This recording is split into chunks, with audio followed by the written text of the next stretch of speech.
رسول اللہ صلی اللہ علیہ وسلم نے فرمایا جمعہ کے دن اور جمعے کی رات کو کثرت سے مجھ پر درود پڑھا کرو، بس جو آدمی مجھ پر ایک دفعہ درود بھیجے گا اللہ اس پر 10 رحمتیں نازل کرے گا۔ ہر بالغ پر جمعہ کے لیے جانا ضروری ہے، اور ہر وہ شخص جس پر جمعہ کے لیے جانا ضروری ہے اس پر غسل ہے، یعنی اس کو لازمی غسل کرنا چاہیے، اللہ ہی کہ کوئی مجبوری ہو۔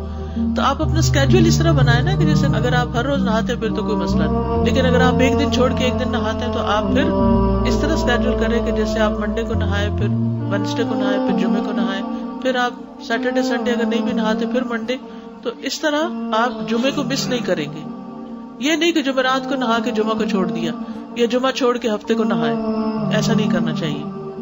علماء نے غسل کے حکم کے بارے میں اختلاف کیا، بعض تو کہتے ہیں یہ واجب ہے یعنی فرض کے درجے میں ہے، اور جمہور علماء یہ کہتے ہیں کہ مستحب ہے، پسندیدہ ہے، افضل عمل ہے۔ حدیث میں آتا ہے جس نے جمعے کے دن وضو کیا اس نے اچھا کیا، اور جس نے غسل کیا تو یہ افضل ہے۔ صفائی میں مبالغہ ہوتی نا، ویکلی صفائی آپ کو کرنی ہوتی ہے، یعنی جیسے ناخن وغیرہ کاٹتے ہیں یا پھر اپنے زائد بال وغیرہ اتارتے ہیں، تو یہ سب چیزیں اگر جمعے کے دن ہو تو زیادہ بہتر ہے۔ نبی صلی اللہ علیہ وسلم نے فرمایا جو شخص جمعے کے دن اچھی طرح غسل کرے، اچھی طرح سنوار کر وضو کرے، اپنے بہترین لباس میں سے پہنے، یعنی جمعے کے دن باقی دنوں کی نسبت اچھا لباس پہنے، اللہ نے اس کی قسمت میں گھر والوں کی جو خوشبو لکھی ہو وہ لگا لے، یعنی گھر میں جو بھی خوشبو ہے، پھر جمعہ پڑھنے آئے تو لغو کام نہ کرے، 2 آدمیوں کے درمیان جدائی نہ کرے، یعنی 2 لوگ بیٹھے ان کے بیچ میں گھس کے بیٹھ جائے۔ اس جمعے اور دوسرے جمعے کے درمیان کے پورے ہفتے کے گناہ معاف کر دیے جاتے ہیں۔ پھر مسواک کرنا، جمعے کی سنتیں بتاتے ہوئے آپ نے فرمایا اور تم پر مسواک کرنا لازم ہے۔ اچھا لباس پہننا، نبی صلی اللہ علیہ وسلم نے فرمایا اگر ممکن ہو تو جمعہ کے لیے اپنے کام کاج کے کپڑوں کے علاوہ 2 کپڑے اور بنا رکھنے میں کیا حرج ہے، اسپیشل ڈریس رکھے جو جمعے کو ہی پہن لیں۔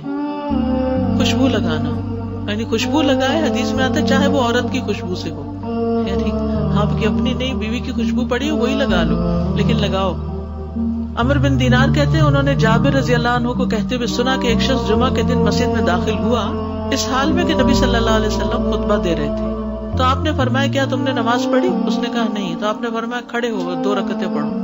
اب یہ بڑا اہم مسئلہ ہے، مسجد میں داخل ہو چاہے خطبہ ہو رہا ہو 2 رکعت پڑھے بغیر نہ بیٹھو، ٹھیک ہے؟ اور یہ کیا ہے؟ دراصل تحیت المسجد، یہ جمعے کی سنتیں نہیں ہیں، یہ کیا ہے؟ تحیت المسجد ہے، اور مختصر پڑھی جائیں، یعنی امام جب خطبہ دے رہا ہو تو چاہیے کہ 2 رکعتیں پڑھے اور دونوں میں اختصار کرے۔ نماز سے قبل حلقہ بنانے کی ممانعت، مثلا آپ جلدی چلے گئے تو یہ نہیں کہ ایک گروپ بنا کے آپس میں گپ شپ شروع کر دیں، نہیں، سیدھے ہی لائنوں میں بیٹھیے۔ انتظار کا وقت کیسے گزاریں گے؟ نفل پڑھ کے بیٹھ گئے، ذکر اذکار کریں، قبلے کی طرف رخ کر کے لائنوں میں بیٹھیں، حلقہ نہیں بنائیں، بیٹھ کے خرید و فروخت نہیں کریں، تاخیر سے آنے پہ گردنیں پھلانگ کے نہ آگے جائیں۔ رسول اللہ صلی اللہ علیہ وسلم نے فرمایا ٹیک لگا کے مت کھاؤ، یہ عام ایک ادب بتایا۔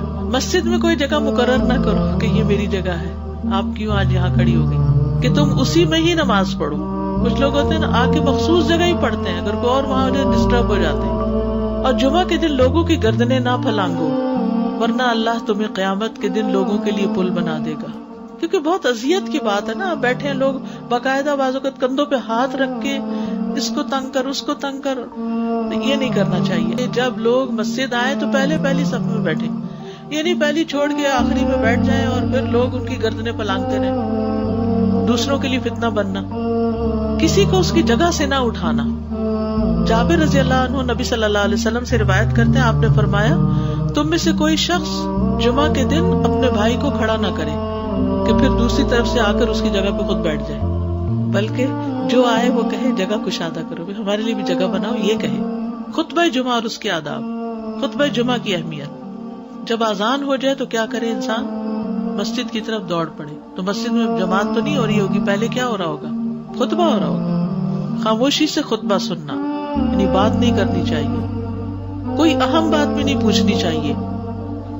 ابن مسعود سے روایت ہے کہ انہوں نے ابی ابن کعب سے قرآن کی کسی آیت کے بارے میں سوال کیا جبکہ اللہ کے نبی خطبہ دے رہے تھے، تو انہوں نے اعراض کیا اور کوئی جواب نہ دیا۔ پھر جب آپ نے نماز پڑھائی تو ابی کہنے لگے تمہارا جمعہ ہی نہیں ہوا۔ تو ابن مسعود نے رسول اللہ صلی اللہ علیہ وسلم سے پوچھا تو آپ نے فرمایا ابی نے سچ کہا، کوئی بات کرنے کی اجازت نہیں، یہ کہنے کی بھی کہ چپ ہو جاؤ یہ بھی اجازت نہیں۔ عبداللہ بن مسعود کہتے کہ جب امام جمعہ کے لیے آ گیا پھر تمہارا اپنے ساتھی سے یہ کہنا کہ خاموش رہو لغویت کے لیے کافی ہے، یہ بھی لغو بات ہے۔ کوئی لغو حرکت نہ کرنا، کنکریوں سے نہ کھیلنا، فون سے نہیں کھیلنا، میسجز چیک نہیں کرنا، انگلیوں میں انگلیاں ڈال کے پٹاخے نہیں بجانا، گوٹ مار کے نہیں بیٹھنا۔ گوٹ مار کے کیسے بیٹھتے ہیں؟ گھٹنے اوپر کر کے اور یوں ایسے گھٹنوں کے گرد ہاتھ ڈال کے۔ کئی دفعہ ایسے نظر آتا ہے کہ خطبے میں لوگ اس طرح بیٹھے ہوتے ہیں کیونکہ پتہ نہیں ہے، یعنی آپ چوکڑی مار سکتے ہیں۔ آپ سب سے افضل پوزیشن تو یہ ہے کہ جیسے نماز کے اتحیات میں ہم بیٹھتے ہیں، لیکن کچھ لوگ اس طرح بیٹھ نہیں سکتے، چلے کرسی بھی بیٹھ جائیں۔ اگر کرسی نہیں ہے نیچے بیٹھے ہیں تو چوکڑی مار کے بیٹھ جائیں، مگر ٹانگیں اس طرح پیٹ کے ساتھ لگا کے گھٹنوں پہ ہاتھ کو بل دے کے اس طرح نہیں بیٹھے۔ فرض کے بعد 2 رکعت پڑھنا۔ عبداللہ بن عمر سے روایت ہے انہوں نے رسول اللہ صلی اللہ علیہ وسلم کی نفل نماز کو بیان کیا اور کہا کہ آپ جمعے کے بعد کوئی نفل نماز نہیں پڑھتے تھے حتیٰ کہ واپس تشریف لے جاتے، پھر اپنے گھر میں 2 رکعت پڑھتے تھے۔ اب جو لوگ گھر نہیں جاتے تو پھر وہیں پر وہ پڑھ لیتے ہیں، ورنہ آپ صلی اللہ علیہ وسلم اپنی سنتیں وغیرہ گھر میں پڑھتے تھے۔ اور اسی طرح 4 بھی پڑھی جا سکتی، 2 بھی ہیں 4 بھی ہیں۔ آپ صلی اللہ علیہ وسلم نے فرمایا جب تم میں سے کوئی جمعہ پڑھ چکے تو اس کے بعد 4 رکعتیں پڑھے، یہ آپ کا حکم ہے۔ تو جب آپ کا 2 چیزیں ہوتی ہیں سمجھنے کے لیے، ایک آپ کا فعل ہوتا ہے اور ایک آپ کا حکم ہوتا ہے، تو ہمارے لیے کیا ہے جو آپ کا حکم ہو۔ جمعے کے دن قبولیت کی گھڑی ہوتی ہے، اس وقت اللہ سے بھلائی مانگنی چاہیے۔ رسول اللہ صلی اللہ علیہ وسلم نے فرمایا جمعے کے دن میں ایک گھڑی ایسی ہے کہ کوئی مسلمان اللہ سے کسی خیر کا سوال کرتے ہوئے اس کی موافقت نہیں کرتا مگر اللہ اسے وہی خیر عطا کر دیتا ہے۔ فرمایا یہ ایک چھوٹی سی گھڑی ہے، تھوڑی دیر کے لیے ہوتی ہے اور یہ ہر جمعے کو ہوتی ہے، ٹھیک ہے۔ اور خصوصاً نماز میں بھی اگر کوئی دعا کر رہا ہوتا ہے نا انسان تو وہ بھی قبول ہو جاتی ہے۔ نماز میں دعا کہاں ہوتی ہے؟ شروع میں ہوتی ہے، رکوع میں ہوتی ہے، سجدے میں ہوتی ہے، تشہد میں ہوتی ہے۔ تو اگر یعنی جمعہ پڑھ رہے ہیں اور بیچ میں دعائیں آ گئی ہیں تو ہو سکتا ہے وہی گھڑی آ گئی ہو اور آپ کی دعا قبول ہو جائے۔ عصر کے بعد سے مغرب تک کا وقت ہے۔